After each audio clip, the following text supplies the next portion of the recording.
The second component of Plan B is stabilizing population. And we think we've got to try to stabilize population at no more than 8 billion. The UN demographers are projecting that we're going to add nearly 3 billion people by mid-century. We don't think so. I don't think we're going to add 3 billion people, but what's not clear is whether we will not add that number because we accelerate the shift to smaller families or because we fail to and mortality rates begin to rise because of increasing hunger. I think that's the choice there. The third component of Plan B is eradicating poverty. Eradicating poverty and stabilizing population really are part of the same package. The faster we move towards smaller families, the more people will break out of poverty. The more we can eradicate poverty, the faster the shift to smaller families. So those two reinforce each other. And the fourth thing is restoring the economy's natural support systems. This is reforestation, it's soil conservation, it's managing fisheries in a sustainable way.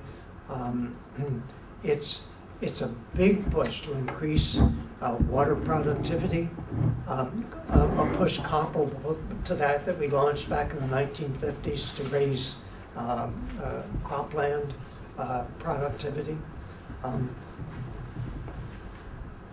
So these are the four components, and they are all doable.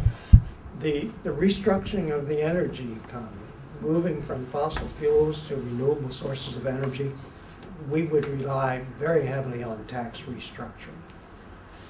Lowering income taxes and raising the carbon tax, and doing it over, say, a 10-year period. So it would be done systematically. That would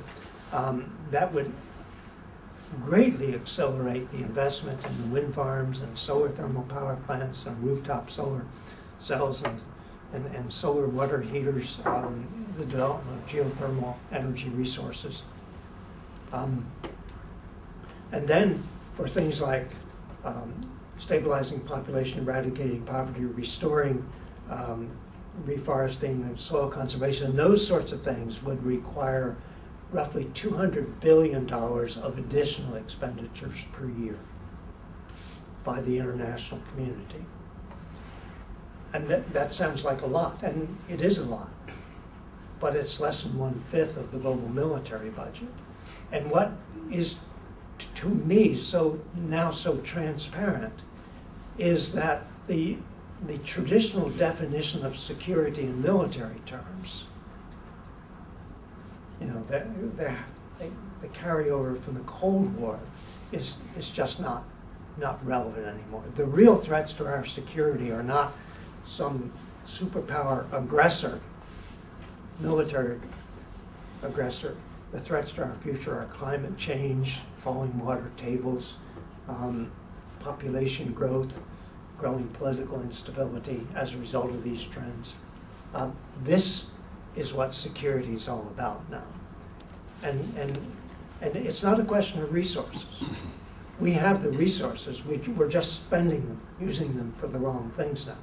I mean, we're developing high-tech weapon systems in the United States that are, that you wouldn't believe. But they're irrelevant to the problems we're facing today.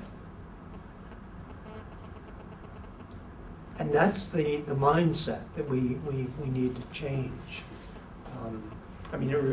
To paraphrase Einstein, he said a long time ago, the thinking that got us into this situation is not the sort of thinking that's going to get us out of it. And that's the real challenge. It's a challenge in mindset as much as anything.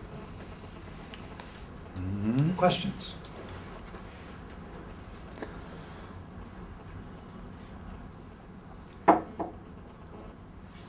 Someone better ask a question, I'll start talking. No, you won't have time to. How do we get people to really understand that Greenland can actually melt? If people would understand that this city could be underwater 20 years from now, that Stockholm will actually just disappear. How can we make people understand that that is it's a real threat? It's not big in percentages, but it is a real threat. You know,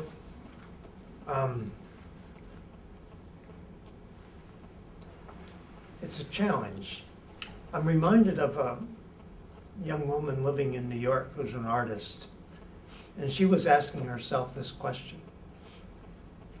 And she had the idea of getting a map of Manhattan and looking at it with, I don't know, a 2-meter rise in sea level or something to see where the water levels would be. This was a topographical map. So she could draw a line down the street and, you know, and around and so forth. And then she got one of those things that you push that lays down a line with lime. And so she started going around town with this thing on her. And so people would ask her, what are you doing? She said, well, I'm marking this out so people will know where the shoreline will be when we have a 2-meter rise in sea level, you know, and what have you. And she just patiently walked around the city, you know, for days and weeks making this line. And so reporters were going to her and saying, you know, what is this? And they were photographing for the evening news and so forth. I mean, it was a rather ingenious way of sort of focusing attention on something. I mean, she's not even a scientist, she's an artist, but she was trying to figure out how to communicate something. We have an enormous educational challenge before us. And as I've said before, the idea that ice melting on an island in the extreme North Atlantic, that is Greenland, can shrink the rice harvest of Asia is not intuitively obvious. And yet that's the kind of world we're living in now. I use the example of the melting glaciers on the Tibetan Plateau. It is the ice melt from these glaciers that sustains the flow of the Yellow and Yangtze rivers during the dry season.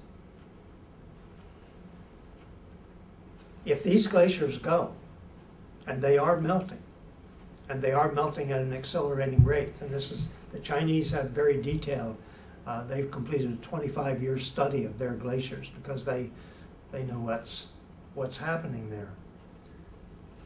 But China's the world's largest wheat producer. It's the world's largest rice producer. If China comes into the world market for massive quantities of grain because of water shortages, as I am convinced it will come to the United States